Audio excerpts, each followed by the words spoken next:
So today we are going to look at what happens in case of net section rupture for other members like angle member, channel member, and so on. Now, in case of a plate, what happens is it's pretty straightforward. There's only one element, and that element is connected to the gusset plate or the other member. Now, imagine an angle member. So just consider that this is an angle member that is connected to the gusset plate. Bhargav, are you sharing your screen? We can't see anything. Okay, a moment.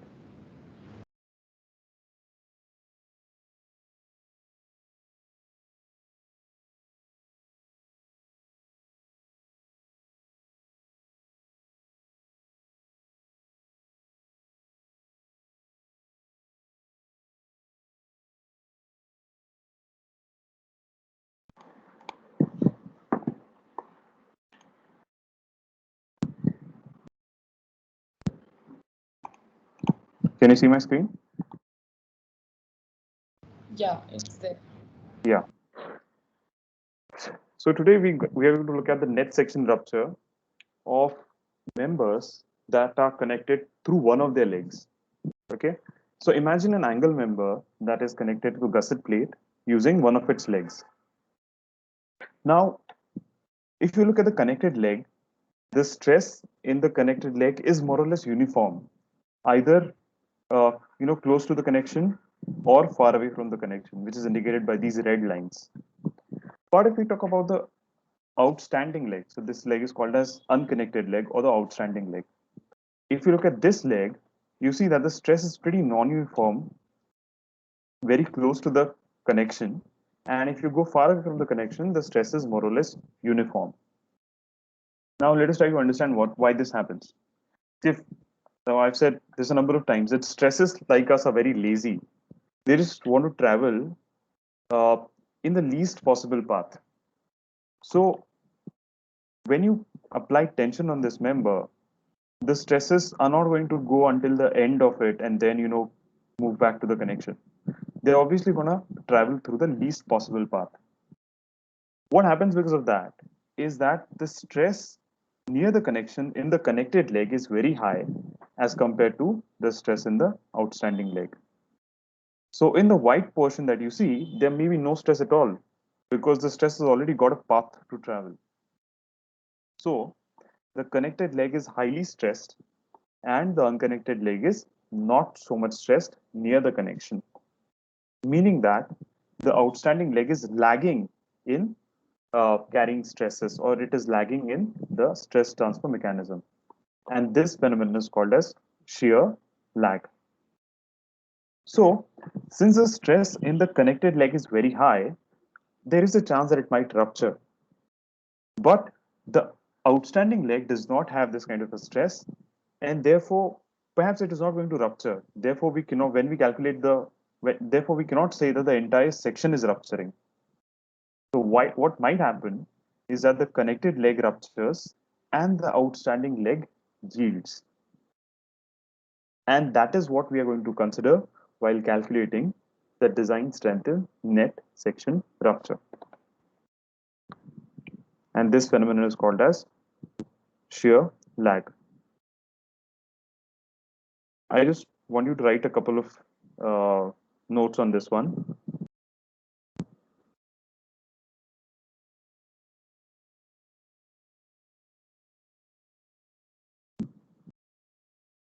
Please write down.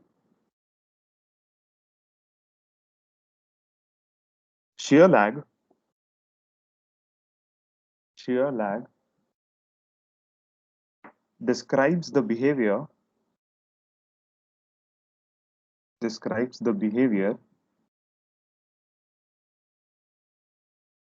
at an end connection of a tension member. At an end connection of a tension member, where some, where some, but not all the cross-section elements are connected. Where some, but not all of the cross-section elements are connected.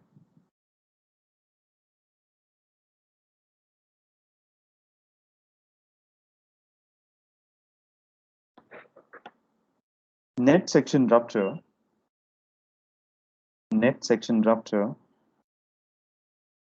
cannot be used as a failure criteria, cannot be used as a failure criterion for the outstanding leg,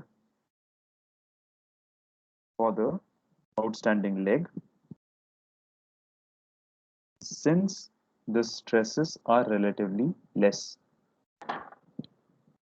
Since the stresses are relatively less.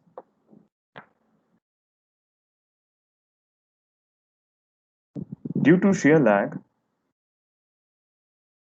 due to shear lag, due to shear lag, connected leg ruptures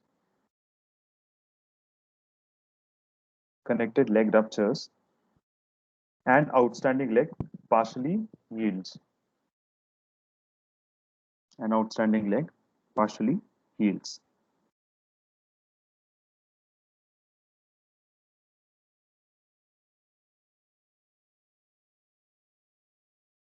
Next line. Thus, the non-uniform stress distribution,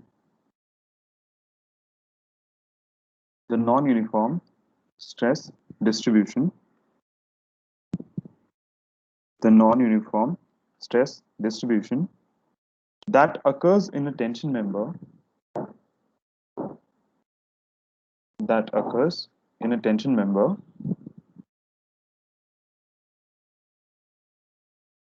adjacent to a connection, adjacent to a connection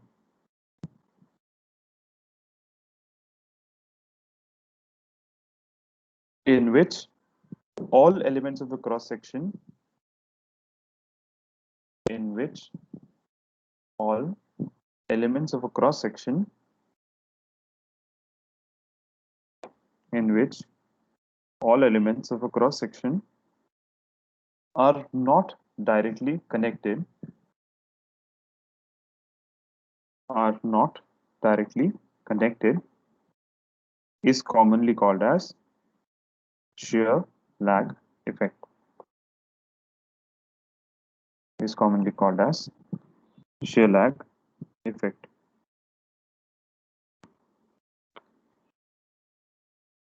This effect reduces the design strength. This effect reduces the design strength of the member. This effect reduces the design strength of the member. This effect reduces the design strength of the member because the entire cross section is not fully effective. Because the entire cross section is not fully effective. Because the entire section is not fully effective at the critical section. At the critical section.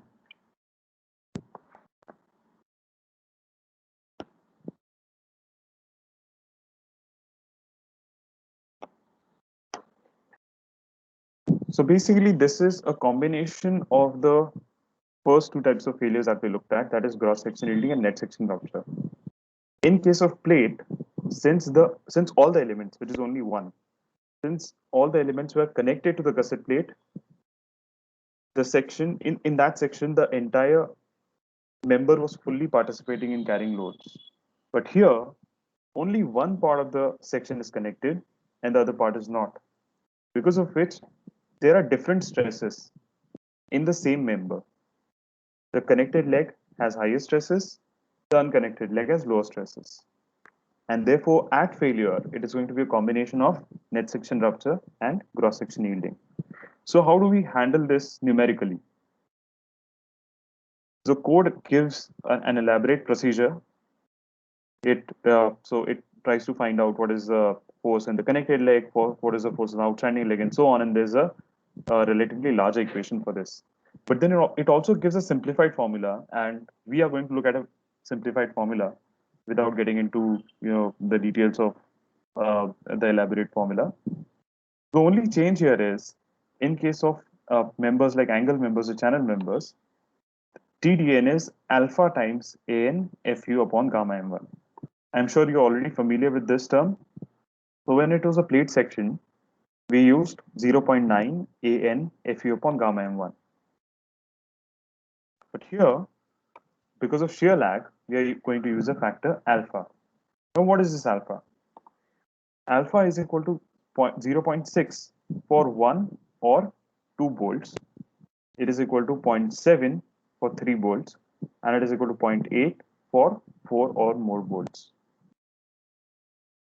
along the length of the connection.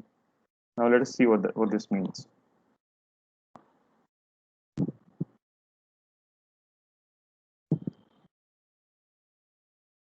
So say if this is your connection, or this is your member,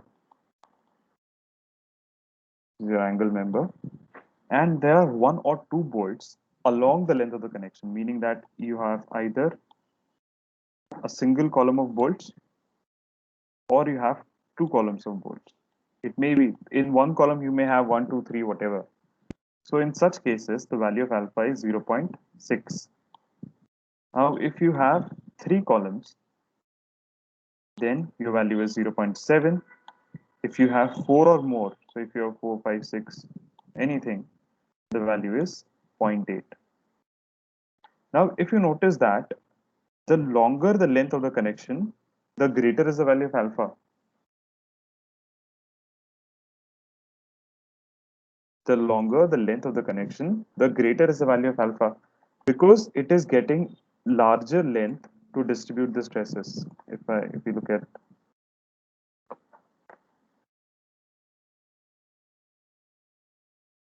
yes, you see here. So if say there are 5 bolts here, 5 columns of bolts here, there's a larger length that it is getting to distribute the stress, and therefore there's a greater value of there's a larger value of alpha. On the contrary, so if you have only one bolt hole, there's going to be a larger stress concentration. So you don't have to remember these values. I'll provide these values with the numerical.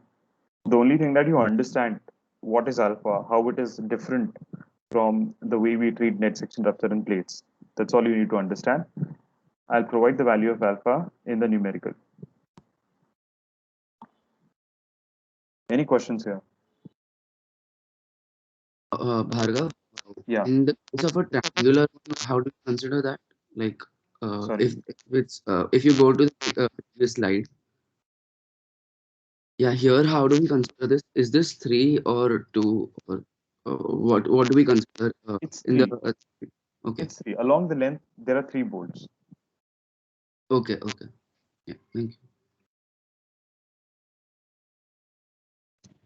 Bhargav, this is kind of in general related to any kind of bolted failure. Yeah, So when we're looking at castellated beams, they have a similar kind of perforation, except that the perforation doesn't have a member passing through it, yeah, and perforation is much larger in scale compared to the member. So yeah. in that case, will we be applying similar formulae, or is the failure for that completely different? Because So we when are you castellate a beam, it's almost not damaged at all, right? Like, going to treat beams in a completely different manner. Though the basic failure patterns remain the same, or the basic failure type remains the same, but the mechanism is completely different. Or basically, how we are going to achieve the yielding of cross section, or how it is going to buckle. It's different, and for beams, you're going to treat it differently. So we'll cross the bridge when we get there, but keep that question in mind, and perhaps I'll answer it when we look at the different failure mechanisms in beams. Okay, thank Okay. Hi, I had a question as well. Yeah. In the formula, the AN we calculate the same way like we did for the previous ones, right? Same way. Yes. Same way. Of course. Now net area calculation of an angle member. Uh, there's it's not the same way as plates. Of course, you'll have to think about it, but we'll get there when we do an example. You will see how to calculate the net area of an angle member, and there's nothing uh, extra that you have to do as compared to plates. It's actually easier. Uh, the net area calculation is easier as compared to that of plates. Thank Or you. perhaps I'll say it is the same because you know gross area in both the cases. Anyway, any more questions?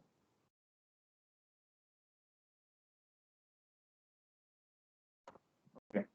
The last type of failure is what is called as block shear failure. Now, in net section rupture, what happens is the failure occurs somewhere in the middle of the connection. Okay, we've seen that the failure path is somewhere in the middle of the connection. But if the bolts are placed very close to each other, what might happen is that the connection is very strong. So whenever failure occurs, the entire connection ruptures. So there's no failure in between the connection, but the entire connection ruptures, and there's a complete block that gets out.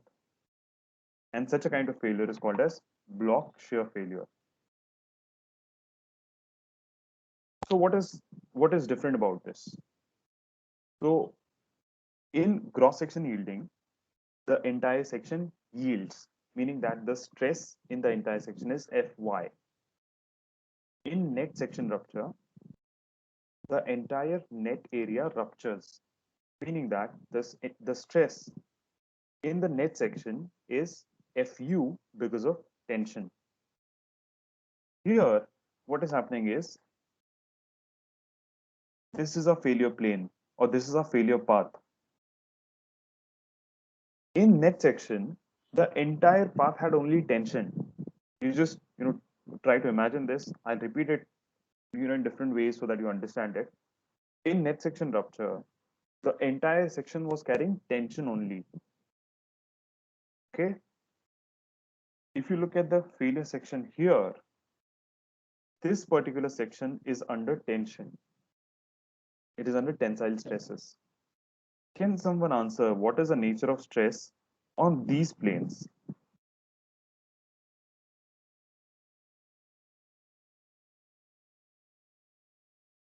Sorry, but what's the are they perpendicular to the direction of force or parallel or opposite to them? Sorry. Are they perpendicular? I'm unable to understand from the picture. Are they parallel to the direction of force or perpendicular to it? Those So, planes. this is the direction of force Uh-huh. in x direction. Since this Right. is the force, there's going to be tension here. Yeah, Right. that's obvious. So, what is the nature of stress on these planes, which are along the line of action of force? Wouldn't it be almost zero?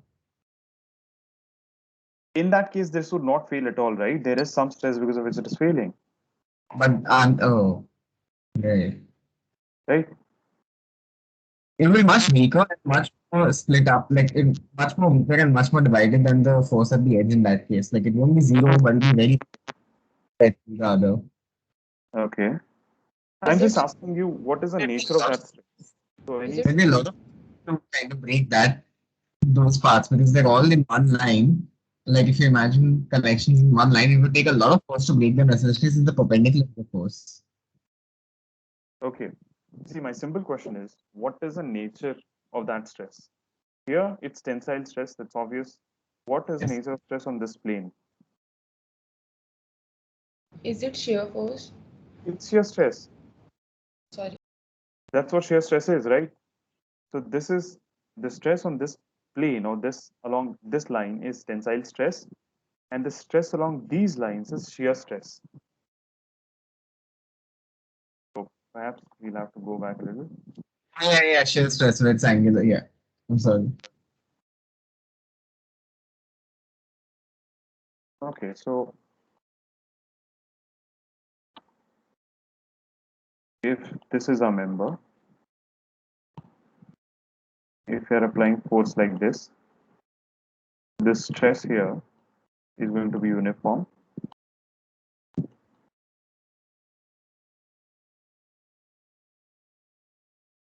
And this is tensile stress. Okay, let's call it FT. This is tensile stress. What is shear stress? So if this is our member, you apply a force here and the member deforms like this. This is called as a shearing force because it is trying to shear it, and the resultant stress is called as shear stress. So similarly here, this plane, these two planes are under shear and this plane is under tension. So now the failure is a combination of tension and shear. So along the failure path, there's tension on one plane and shear on the perpendicular planes. Now there are a number of ways in which block shear failure can occur. So the figure on the right gives a couple of examples. So the failure can occur like this, wherein this plane is under tension and these two planes are under shear. Or it might occur like this. So this plane is under tension and this plane is under shear. So the plane that is perpendicular to the direction of force is under tension, and the plane which is along that line of application of force is in shear. Now let us try to visually see how this failure occurs. So again here, this plane is under tension, these planes are under shear. Here, this plane is under tension, this plane is under shear. Now let us just visually see how this failure occurs.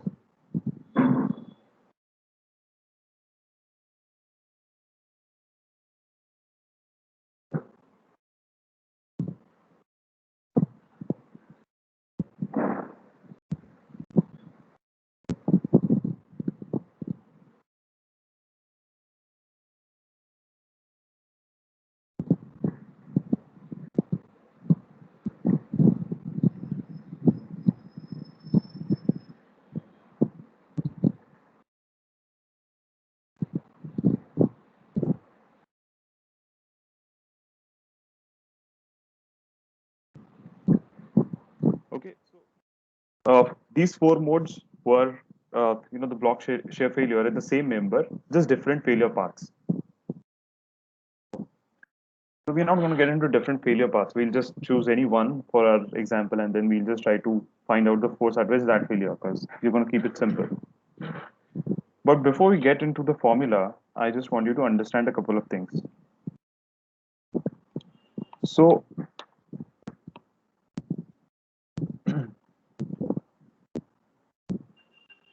if a section is under tension, listen to this carefully, okay? If a section is under tension, it yields at a stress value of Fy. If a section is under tension, it ruptures at a stress of Fu. Okay? But if a section is under shear, it yields at a stress of Fy upon square root 3. If a section is under shear, it ruptures at a stress of Fu upon root 3. I'll repeat this. So if a section is under tension, it yields at Fy and it ruptures at Fu. If a section is under shear, it yields at Fy by root 3 and Fu by root 3, and it ruptures at Fu by root 3. Now we are really not going to get into how do we arrive at this number, or what is really the failure mechanism because of which it yields at Fy by root 3. This is really not under the purview of this course, but just remember this and trust that this is correct. So why are we bothered about this?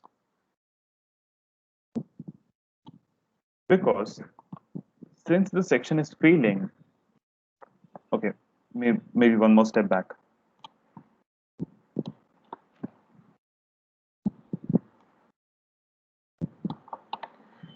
So what we basically mean here is the tension plane is going to feel at some stress F1, and the shear plane is going to feel at some other stress, say F2.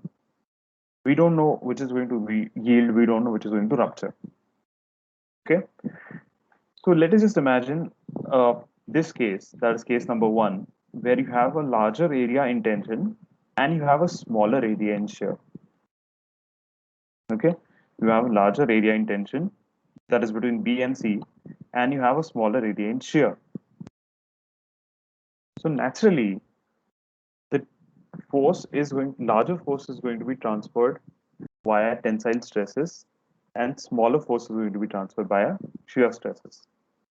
So when failure occurs, you can expect the stress here to be Fu, and you can expect the stress here to be Fy by square root 3.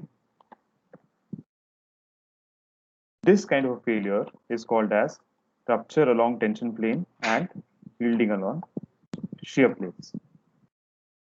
Let us look at other condition wherein the area under tension is smaller as compared to the area under shear.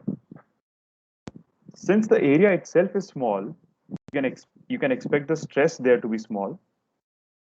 So here the stress might be Fy at failure, and in the shear planes, the stress might be Fu by root 3. So this type of failure is called as rupture along the shear plane and yielding along the tension plane.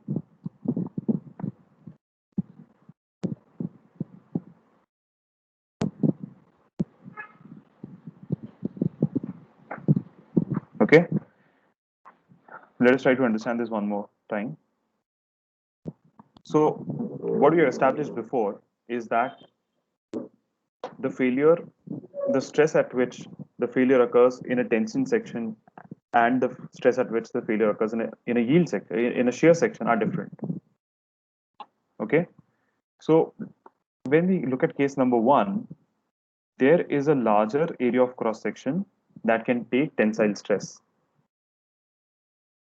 Okay, so larger force is going to be transferred through tension, which means there's going to be a larger stress on the tension plane, and there's going to be a smaller stress on the shear plane.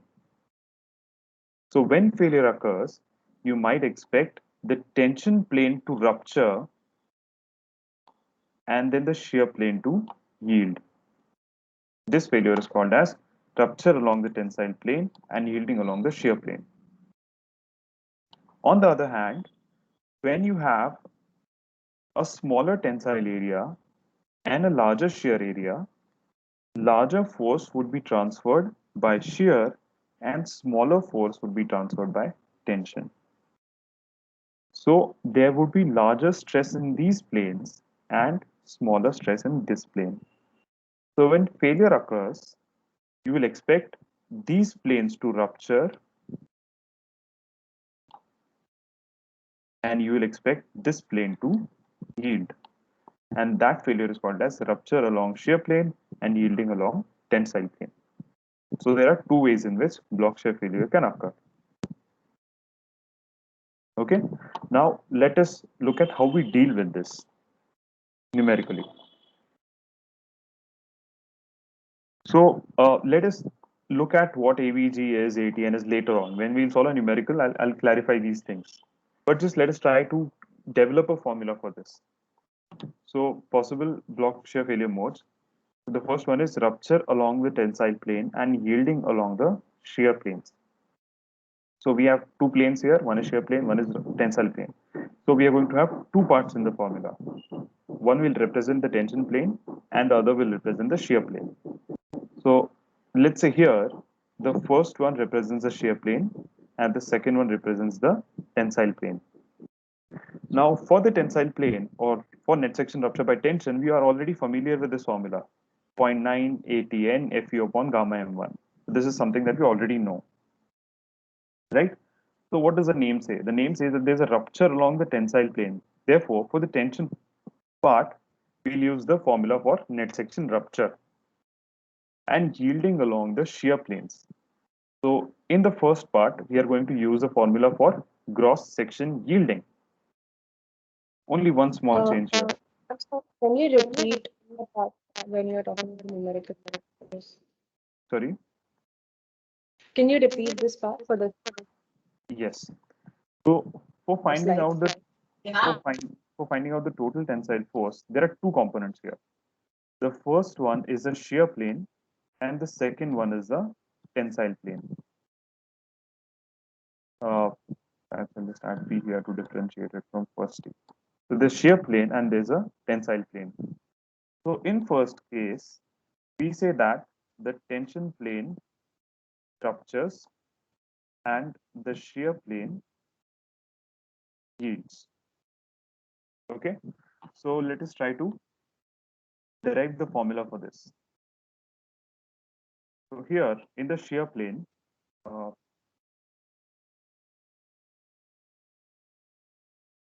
in the shear plane, it's yielding. So what formula do we use when there is yielding? We know that the formula is Ag into Fy upon gamma m0. This is the formula we use. But we've seen that when there is shear, the failure by yielding occurs at Fy by root 3. So we'll have to modify this formula slightly. So this is Fy upon root 3 upon gamma m0, right? And this is a formula for shear. But here we are talking about the gross area in shear. We are not talking about the total gross area. So we'll just add a small change here. So this is AVG, which is a gross area in shear. So the formula is AVG into Fy upon square root of 3 into gamma m0. That is our first component. Now let us talk about the second one.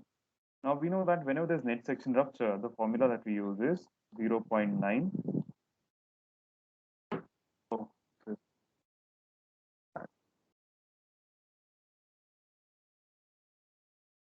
the formula is 0.9 AN, that is the net area, into the yield stress upon gamma m1. Since this is under tension, we can use this formula as is, except that now we are talking about the net area in tension. The net area in tension. Therefore, we add this suffix here, T. And the formula is 0.9 ATN Fy upon gamma m1. Now, let us do it the other way. Let us look at the second mode of failure, where there's rupture along the shear plane and there is yielding along tension plane. So let us break this and try to derive the entire formula.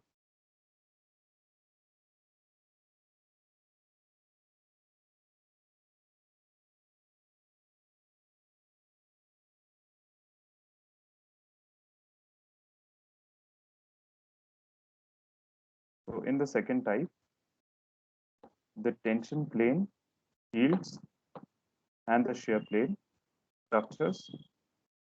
So what do we use when there is a rupture?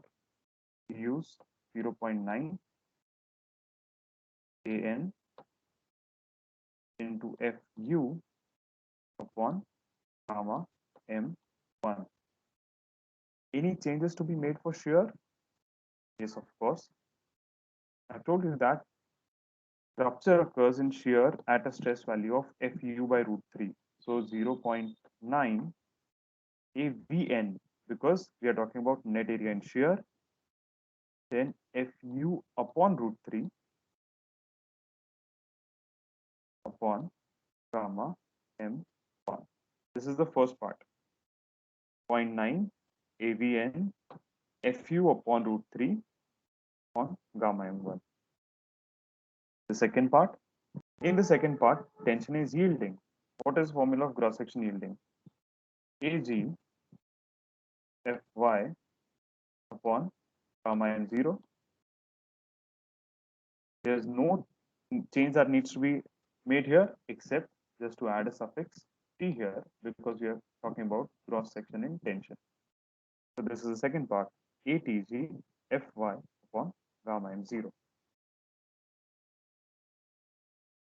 So if you sort of remember the mechanisms and if you know how to arrive at these individual formulas, then you really don't have to remember this. It's intuitively, you can come at parts of this formula and then the total formula. Okay. Now, Can you once again tell how the root 3 comes in? the root 3. Okay. So under tensile stresses, a section yields at Fy and a section ruptures at Fu. Under shear stresses, a section yields at Fy upon root 3 and a section yields at Fu by root 3. So wherever there's shear, you replace Fy by Fy by root 3 and you replace Fu by root 3. Here, there is yielding along the shear plane. So you replace Fy by root 3 in the shear portion. Here there is rupture along the shear plane. So you replace Fu by Fu upon root 3. Yeah, clear. Thank you. Okay. Now I want you to participate to try to develop this formula. We just do it. We're just doing the same thing one more time, but without me telling how to do it. So does someone want to volunteer as to how to derive at say TDB1? Now before that, so the designation for this is TDB. So as we have seen before, D stands for design and B stands for block shear failure. Now if we go back to our notations before, so this is TDG. So TD always stays there. That is a design tensile force. So G stands for gross section yielding. Then N stands for net section rupture. And in this case, B stands for block shear failure. Now, since there are two formulae, we call it TDB1 and TDB2. Okay, so just let's do this quickly. So let us consider first type of failure in which there is yielding along the shear plane and rupture along the tensile plane. So can someone volunteer to just start with the formula?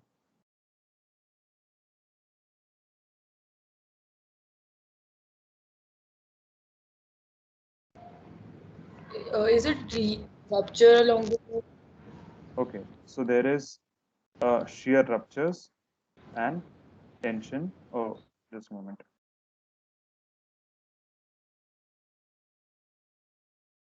So shear yields and tension ruptures. Now let us start. is it AVG Yes. Fy upon Yes. under root gamma m0? No, because it is under root 3. Okay. Under root And then 3 gamma. this entire term we divide by gamma m0. Okay. Okay. Plus the next portion. 0.980 N 0.9 Fu ATM. Very good. divided divided by gamma m1. Gamma m. Perfect. Very good. Now I want someone else to volunteer for TDB2, wherein shear ruptures and tension yields. Is it zero like because shear is under rupture, it would be Yes. 0.9 Perfect. AV A. VG. Here it will be AVN since we Okay, use a net area in rupture. okay. So AVN FU divided by root 3 whole divided by gamma M1. Root 3 and whole divided by gamma m1. Yeah. Very good. Go on. And plus ATG FY upon gamma M0 ATG Fy on. on gamma M0. Oh, sorry.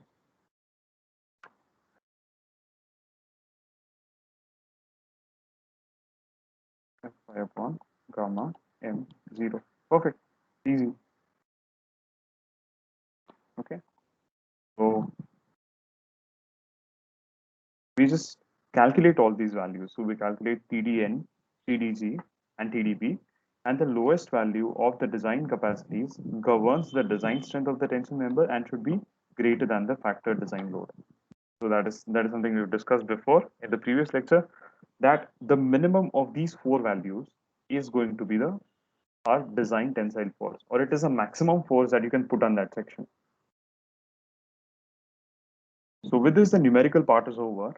Now, before we wind up, I just want to quickly solve a numerical so that these things stay with you uh, through a numerical example, and you clearly understand how to use this formula and how to arrive at the design tensile strength. So please write down a question. I had a question. Yeah. In these formulas, the AVJ and the AVM is calculated the same way, right? The way we Yes, the calculate same way. AE. There's a slight change. There's a slight difference, and we look at it while solving the problem. Okay. Please write the question. Determine the hold on. All right. Yeah. Determine the design tensile strength. Determine the design tensile strength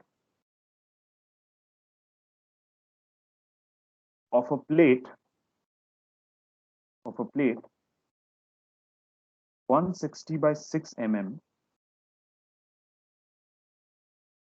160 by 6 mm, connected to an 8 mm thick gusset plate,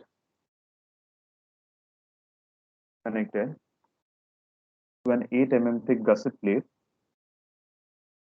using 16 mm diameter bolts. Using 16 mm diameter bolts. Fy, that is yield stress, is equal to 250 megapascals.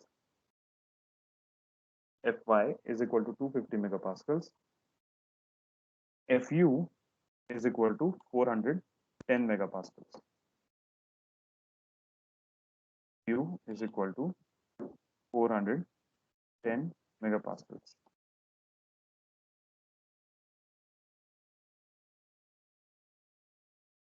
Okay, please draw the sketch.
So this is a plate member, and this is gusset plate.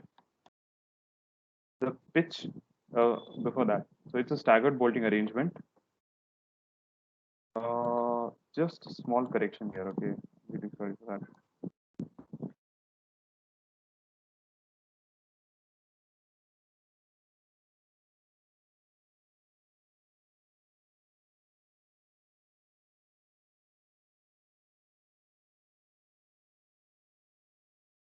So the pitch is uniform, 40 mm. Then the edge distance is 30 mm, and the gauge is 50 mm. So our objective is to find out what is the maximum tensile force that I can apply on this member.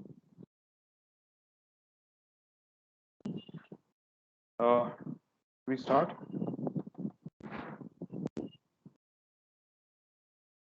Okay, take it as a yes. So what we are going to do is we are going to look at the three modes of failure. In each case, we are going to find the value of tensile force at which that failure happens, and we are going to choose a minimum of these tensile forces, and that is our design. That is our design tensile force.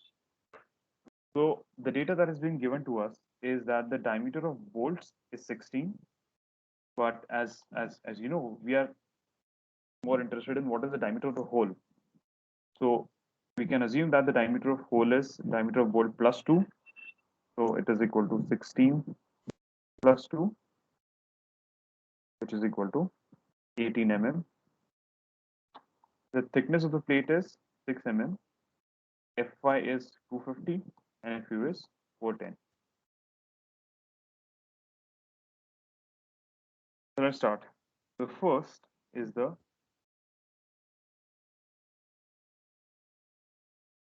Bhargav, I have, do we consider here the 6 of the member or 8 of the cassette plate?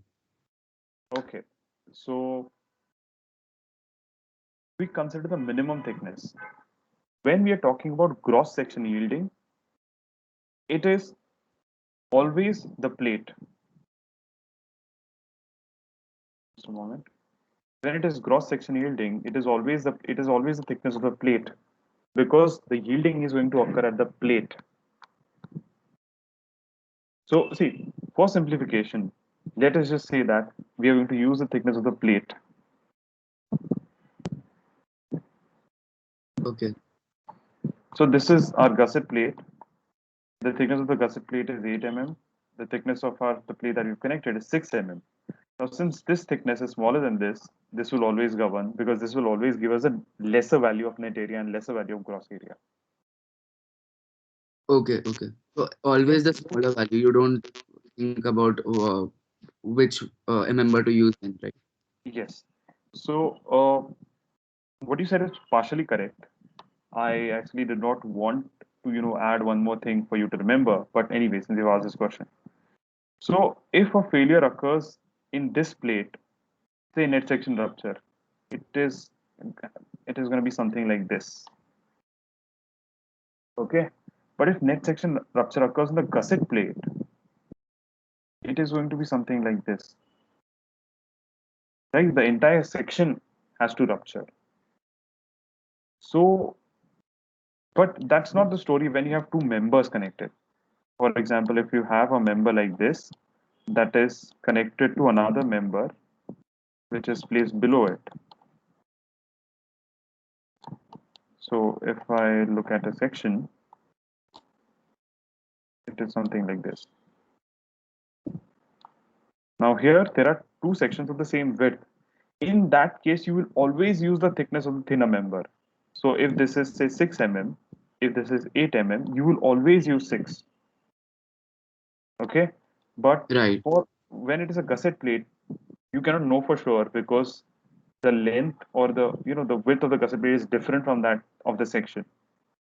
So to just simplify things, okay, let us always use the thickness of the connected plate. Okay,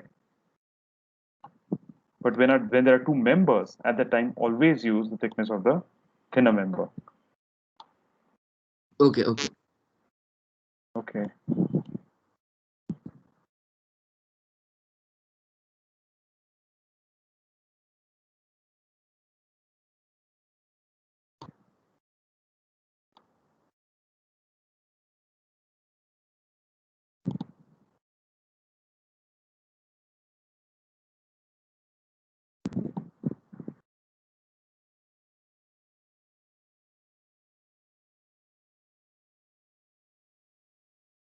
So first is the strength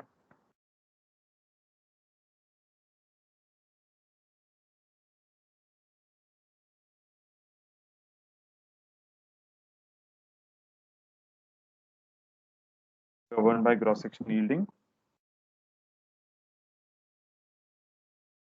for that, we are going to need, what is the gross area? The gross area is B times T, which is equal to 160 times 6 is equal to 960 mm square.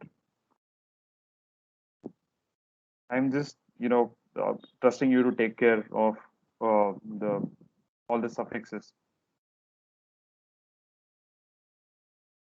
Then our TDG is equal to kg into Fy upon gamma m0. Please note that this is gamma.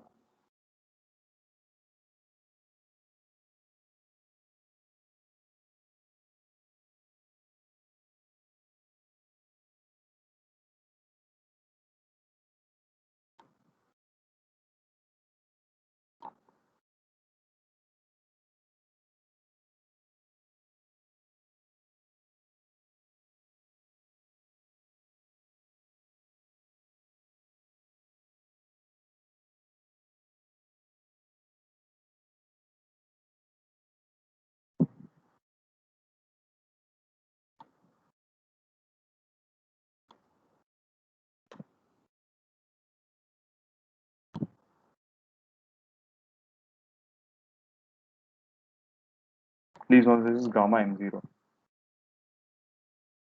So what we have is 960 into Fy is 250 divided by gamma m0 is 1.1.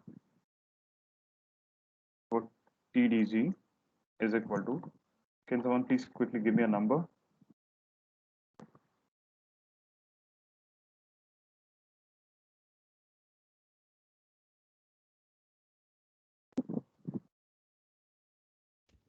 It's 218,181.818. 218 181 181. 0.818. Okay. It's So actually a point eight. Goes. It's not a rectangle factor. It goes to like point sorry. 8. It resolves to 0.82 in the end because it just keeps going 181818. Okay. So what is the unit of this?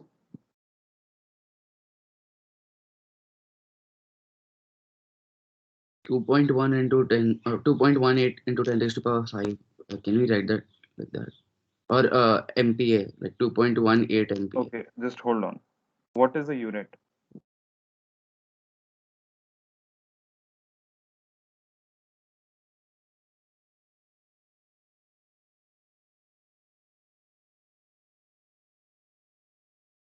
I can't believe this. I have to ask you what is the unit of force, Newtons. right? Why are you getting into megapascals and so on? So this is Newton, but normally we represent it in terms of kilonewton. So it is 218. You can approximate it to, you can approximate 118 to 2. So it is 218.2 kilonewton. Bhargav, can I just clarify something? I got confused when the megapascal discussion happened.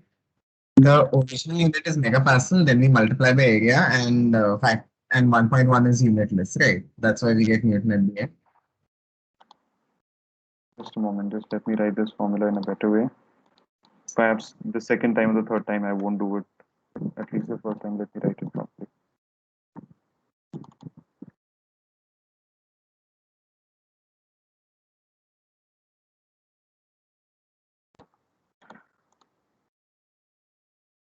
Yeah, so what is your question?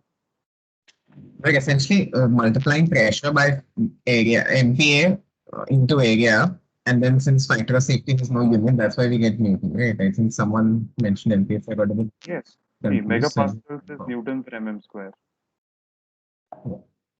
Right? Area is mm square. And you factor of safety does not have any unit, so this gets cancelled. What is left is Newton. That's why you get a Yeah. Newton. Okay. I want to clarify that because there was a bit of a confusion with the megapascal. So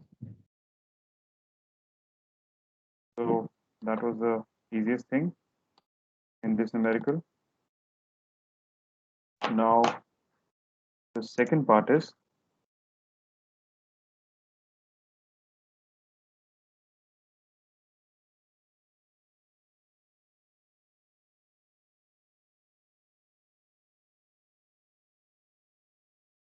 section rupture. For that, we are going to use what is the net area. The problem here is that this is staggered bolting, so there are multiple possible failure paths. The question is how to minimize our effort, or how to solve this in the least possible time. So instead of doing it the way we did before, trying to list out all the failure paths and then trying to calculate the net area for all the failure paths, let us just use logic and see if we can narrow it down to one or two possibilities. So now one of the failure paths is this. Let us call it 1. Another failure path is this. Let us call it 2. The third failure path is either this, or you can go from here. It doesn't matter because pitch is. So let us call this 1. Let us call this 2. Let us call this 3. Are there any other possible failure paths? Can we like increase the number of bolts without staggering? So like going vertically down, then diagonally down, then horizontal, then diagonally down, and then down. You mean like this? Yeah, yeah. And then stagger it down to bottom. Yes. Yes. And So yeah. like I said in the last lecture, your failure path will not travel like this because tension is here, the stress is perpendicular to that, and your failure path would travel downward and not horizontal. Okay, okay. Okay. So using that logic, is there any other failure path possible?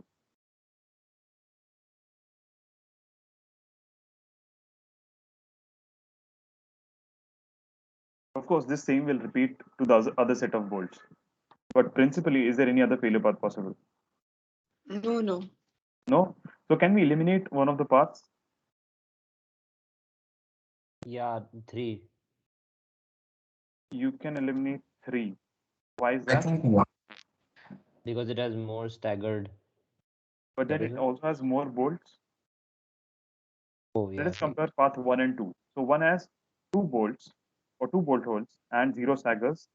Path 2 has 2 bolt holes and 1 stagger. So which one can we eliminate? 2. 2. We can eliminate 2, right? Because 2 has 1 stagger. Our objective is to maximize the number of bolts and minimize the number of stagger. So there are 2 paths that have same number of bolts. We'll choose the path that is minimum stagger, which is 1, that is 0 staggered arrangement, and the path 2 has 1. So we'll eliminate 2. Now it's going to be 1 and 3. So 1 has 2 bolts, 0 stagger. 3 has 3 bolts but 2 staggers. So we don't know. We cannot say for sure. So let's just try out these paths. Okay. So possible failure paths. So the first path is, let's just put some numbers here.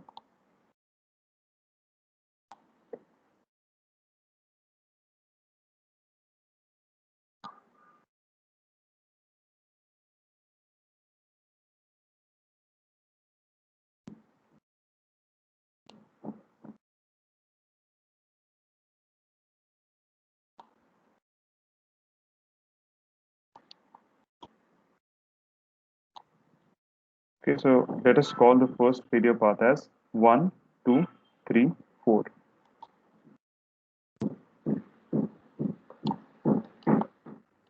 So our first failure path is 1, 2, 3, 4. Just for your information, here we have 2 bolts and there is no staggering. So in this case, AN is pretty straightforward. AN is equal to B minus N times of DH, which is the diameter of hole, times T, which is equal to 160 minus, there are 2 bolt holes. Therefore, 2 times 18, and this entire thing multiplied by thickness, which is 6.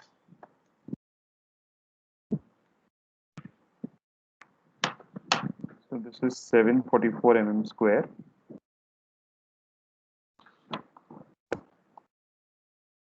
The next failure path is 1, 2, 5. You can either call it 3, 4, or you can call it 1, 2, 5, 6, 7. You can call this path either 1, 2, 5, 6, 7, or you can call this 1, 2, 5, 3, 4. It's the same thing because both the pitch and the gauge distances are same. So the net area here is this formula,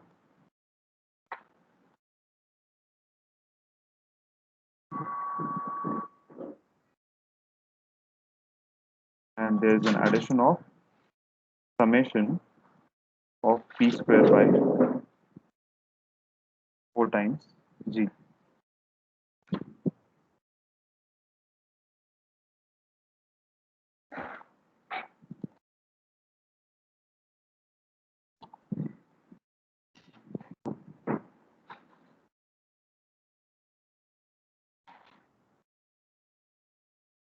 So what we have here is uh, we have 3 bolt holes here, and we have 2 staggered arrangements. So this is equal to width, which is 160, minus number of bolt holes is 3, into diameter of each hole is 18, plus now there are 2 staggers. In the first one, the pitch is 40 and the gauge is 50. So 4 into, so 40 square divided by 4 into 50.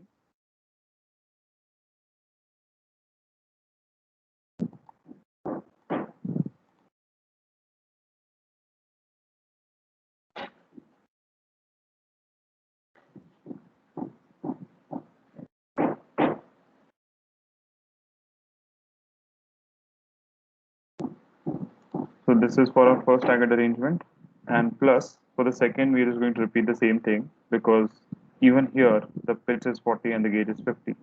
So what I can simply write is 2 times of this,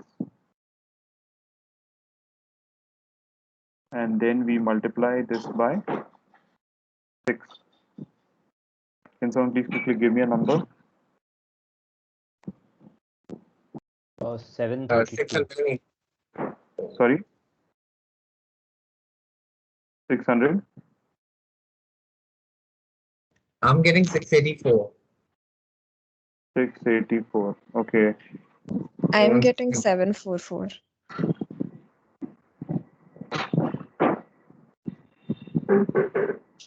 I missed the 2 multiplication in my calculator. That's why. Okay. Even I got 684. Uh, did you multiply it twice because we have 2 Yeah. staggers? Oh, right. Yeah, I missed that. So is it 32? Sorry? 732. Yeah, even I'm getting It's 732. 732. So 732 mm square is the right answer. So now you look at these two numbers, 744 and 732. Which number should we choose? 732. Obviously the lesser one. So our AN is 732. So now you see, just looking at that, we could not say for sure which is the failure path, but we applied some logic to sort of reduce the possible failure paths. And then after looking at these two, the one with 3 bolts and 2 staggers turned out to be the one with the least net area. So now our TDN is equal to 0.9 into AN, 0.9 into AN into FU upon gamma M1.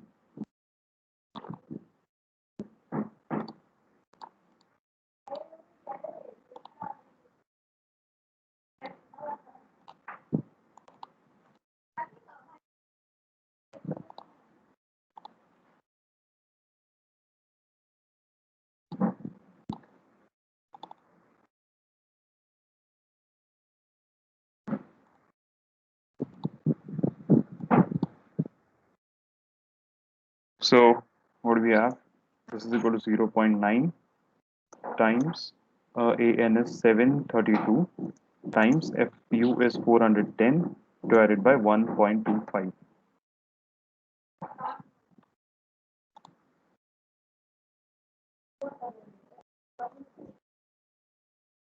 Can someone please give me a number? 216.08. What is it? 216.08 kilonewton. Perfect. 216.08 kilonewton. Any other answers?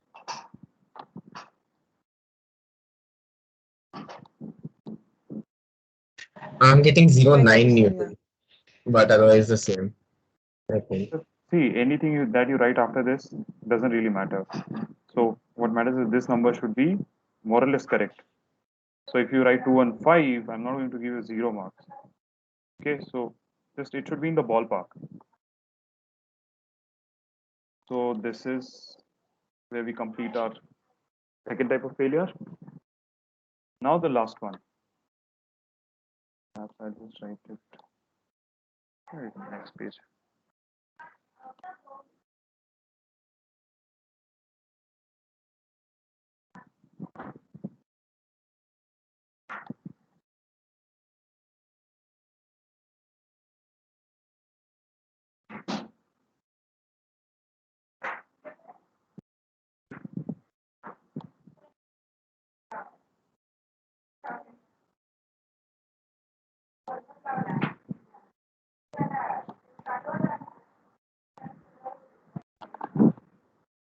Third type is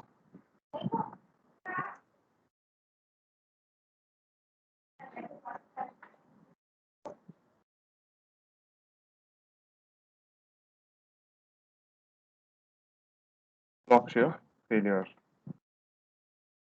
So now let us look at all the questions you had about calculating the gross area in tension, gross area in shear, net area in tension, net area in shear.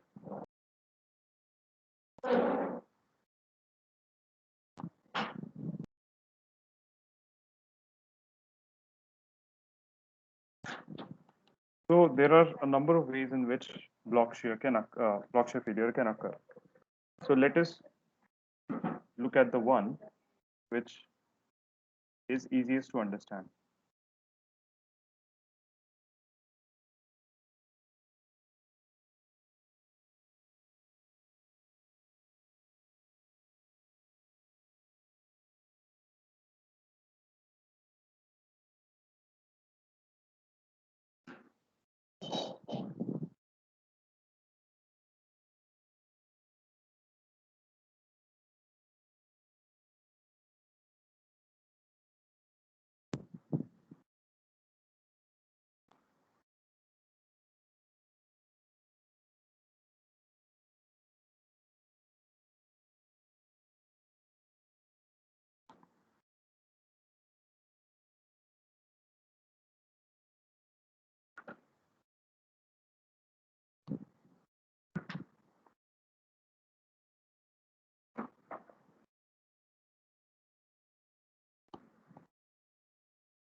So the block shear failure, one of the ways in which the block shear failure could occur is like this. So along this failure path, the plane in green is under tension and the plane in blue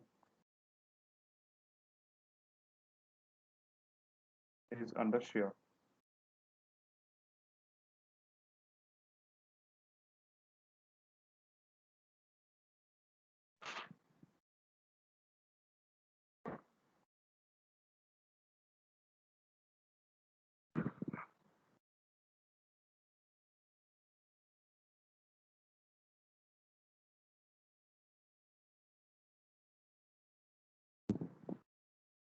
Okay. Now let us see how to calculate various areas. The first area is AVG, that is gross area in shear. So let us look at what the gross area is. So if this is our plane in shear, the gross area is 30 plus 40 plus 40 plus 40 plus 40 times thickness. So this is the width, or this is the length of the failure path from the edge of the section or edge of the member to the center of the last bolt. This blue line. This length is equal to 30 plus 1, 2, 3, 4 times 40 into its thickness. So this area is 30 plus 4 times of 40, and you multiply this entire thing by 6. But there are two shear planes. This is the area of one shear plane. Therefore, do you multiply this entire thing by 2?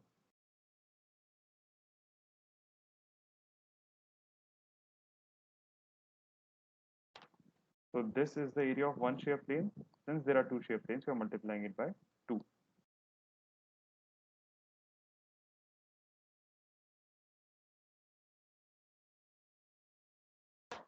So this turns out to be 2280 mm square. Now let us calculate the net area in here. Normally, what is net area? Net area is gross area minus area of bolt holes.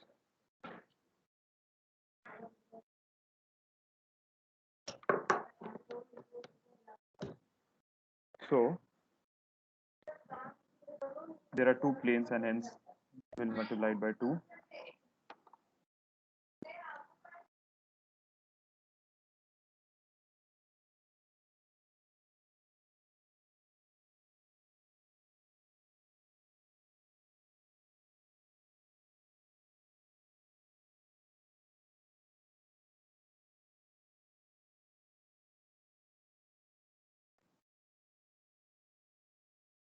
So since we have two planes, we'll multiply it by 2. So this is 30 plus 4 times 40 minus, now we have to reduce the area of bolt holes. So how many bolt holes do we have here? If you look along this path, this is 1, this is 2, or this is 1, this is 1, and this is 0.5. Only we are covering only half of the bolt hole here. Therefore, the total number of bolt holes is 1, 2, 2.5. Therefore, this is equal to this 2.5 times 18. And you multiply this by 6.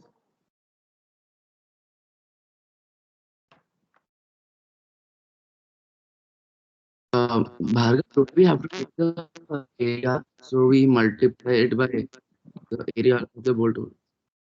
Sorry. Don't we reduce area, so we calculate area of that thing? Yes, Here we you are multiplying it by 6 to get the area. okay. And do we take the whole, because like we consider the like the plane, we consider half the, like from center to center. So do we consider at like one whole bolt, or do we consider half like that? No, see, let us look at the failure path. So if this is the failure path,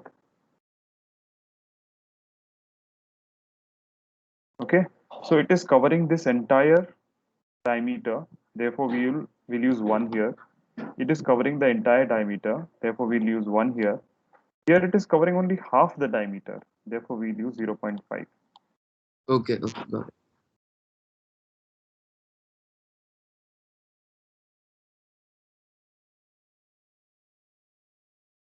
And therefore, this is 1 plus 1 plus 0.5, which is 2.5. Can you give me a number? 1740 mm square. 1740 mm square. Yes.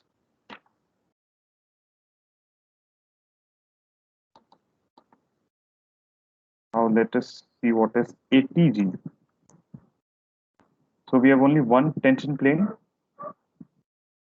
and we want to calculate the length of this green line, which is the center to center distance between these two bolts, which is 50 plus 50.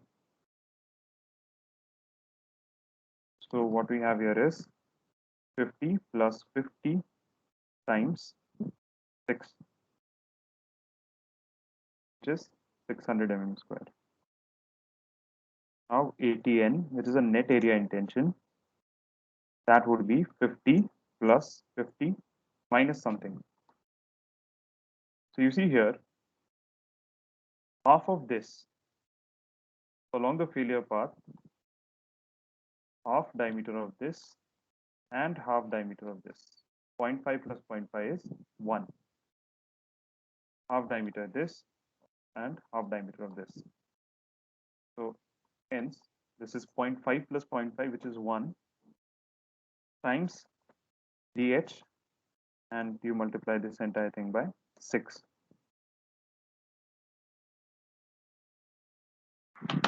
Perhaps I'll just, since we're doing it first time, I'll write it like this.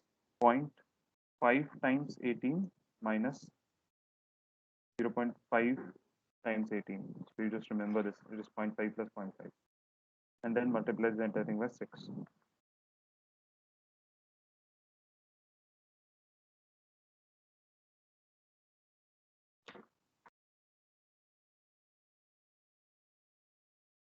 (492 mm square).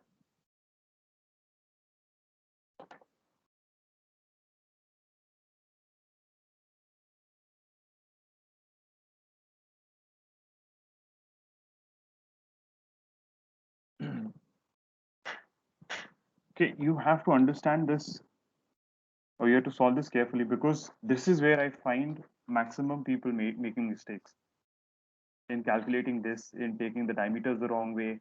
Sometimes they multiply 6 to this but not to this, and so on, and they get a very weird number. To get a sense of these numbers, AVG, it is 2280, ATN would be slightly lesser than this, ATG is 600, ATN would be slightly lesser than this. So don't blindly solve it. Have get a sense of numbers. Okay, so I again need someone to help me with this formula. TDB1. Let us say we are talking about yielding in shear and rup- uh, rupture in tension. What is TDB1? But Bhargav, we would take here TDB2, right? Because area of V is greater than area of T. Yes, that is true, but it's not like, okay. So we did that only for uh, understanding that there might be two ways in which the failure can occur. So this does not necessarily mean that when the area of this is greater, so when the area of shear is greater, for sure it is going to rupture, for sure this is going to yield. Because we don't know how much should it be greater by. We don't know how much should the area of shear be greater by for that area to undergo rupture. Okay, we did this slide only for getting a feel of when might this failure occur and when might this failure occur. So we don't know by how much should this area be greater than this so that this occurs. We don't know by how much should this area be greater than this so that this occurs. Okay, this is just to give you a sense of when can these types of failures occur. Perhaps we'll look at the end numbers and then see if what we said is correct or not. Okay, thank you. Okay, so help me with this formula. It's AVG into FY upon root 3 gamma upon root 3 the whole upon gamma M0 Okay, perfect. plus 0. Yeah. Gamma M0, correct? Plus, okay, go on. Plus 0.9 Uh, A 0.9 A TN A F T N TN into F. Fu Okay, upon gamma M1. okay, perfect. Gamma M1. So now let us put some numbers here.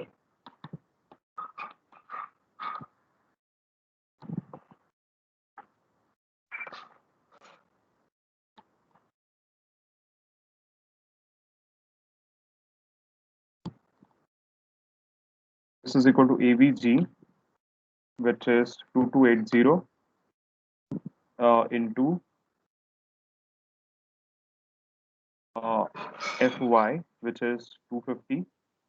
You have to divide it by square root of 3. I'll just write.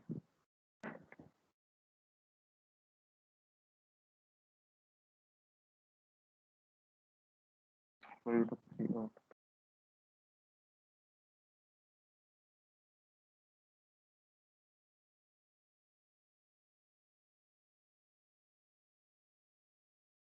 This is AVG, which is 2280 into Fy is 250 upon square root of 3, and this entire term divided by 1.1. And what we have here is 0.9 ATN. So 0.9 times ATN is 492 into FU is 410 upon gamma M1 is 1.25.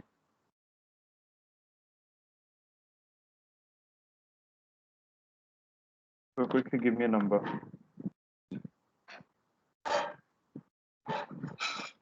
I 4 Newton. Sorry, 444 kilonewton is what I got. I mean, someone can. 4 kilonewton.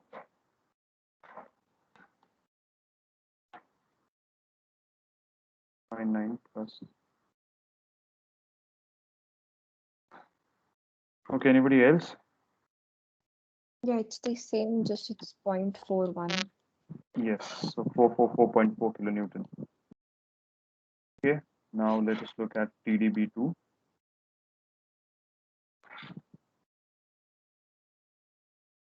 So would someone like to help me with this? Rupture in shear and yielding in tension.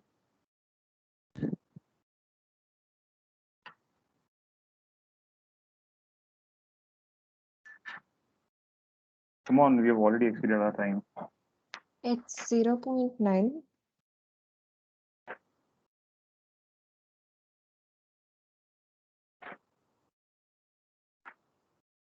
No. Yeah, go on. Yeah, it's 0.9 AVN into FU 0.9 AVN into into FU FU. upon under root 3 times gamma M1 Yes, so this is under root 3 upon gamma M1 plus TG FY ATG, gross area and tension, into Fy upon upon gamma M0 gamma M 0. 0. Perfect. So let us just quickly put numbers here. So 0.9 AVN is 1740. So 0.9 into 1740 into 410 upon square root of 3 upon 1.25 plus ATG is 600. So 600 into 250 divided by 1.1. Number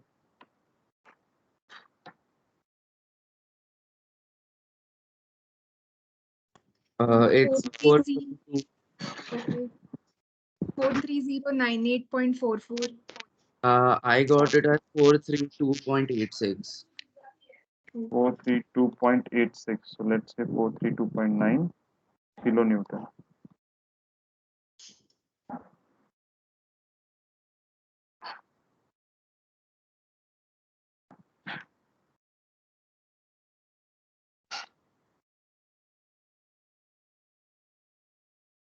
Any other answers? I got it as 430.9 kilonewtons. Okay. I think this is closer to the right answer, 432.9 kilonewton. So now we have 4 numbers This is 1. This is 2.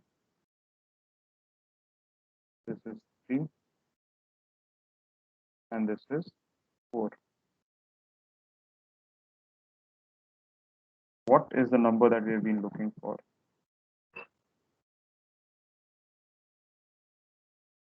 The smallest value The is what? smallest fall. So TD, or the design tensile force, is the minimum of TDG, TDN, and TDB1 and TDB2,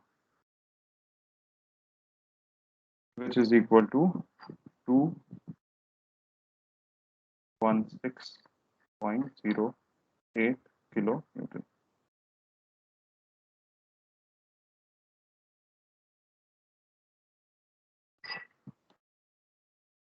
This.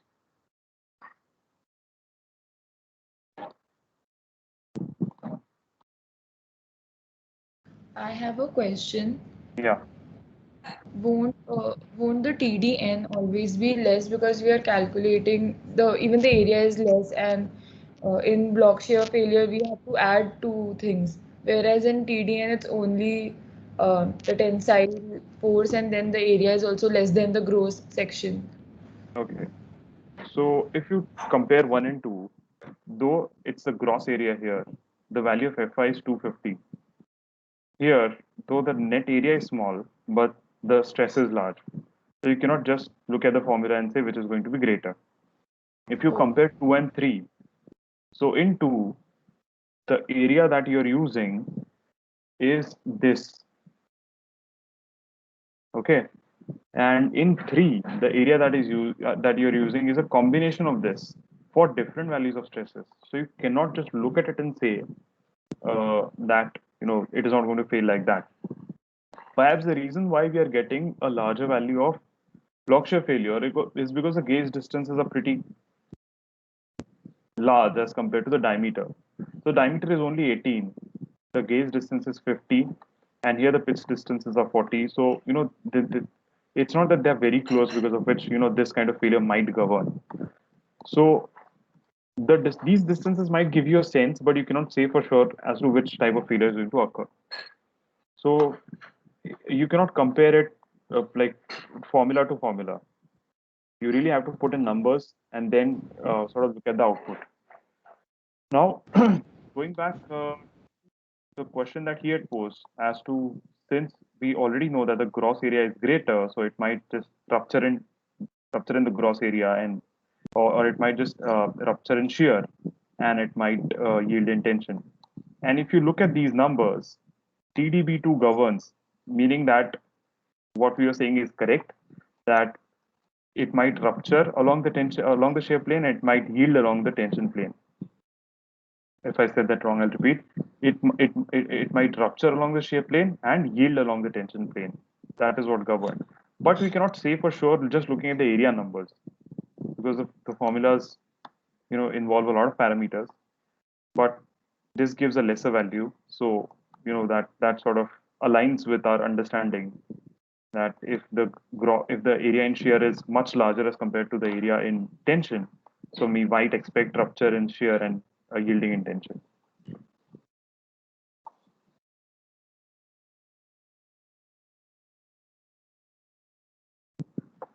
Do you understand this? The person who asked this question? Yeah, got it. Thank you. Okay. So I just want you to, in this week, go back to the presentation, read line by line, slide by slide, and then go through the numericals that we have solved.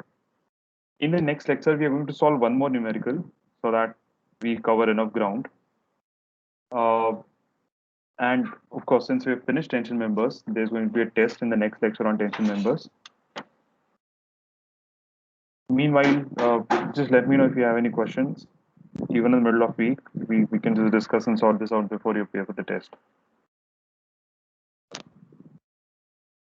So that's it from my side. If you have any questions, I'm here.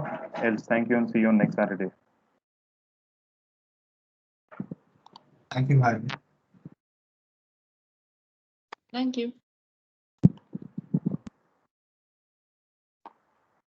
Do you still have the document on you? Because you can send a screenshot of the document where you solved it. That's right. Sorry. If you have the paint document where you were making the no, where you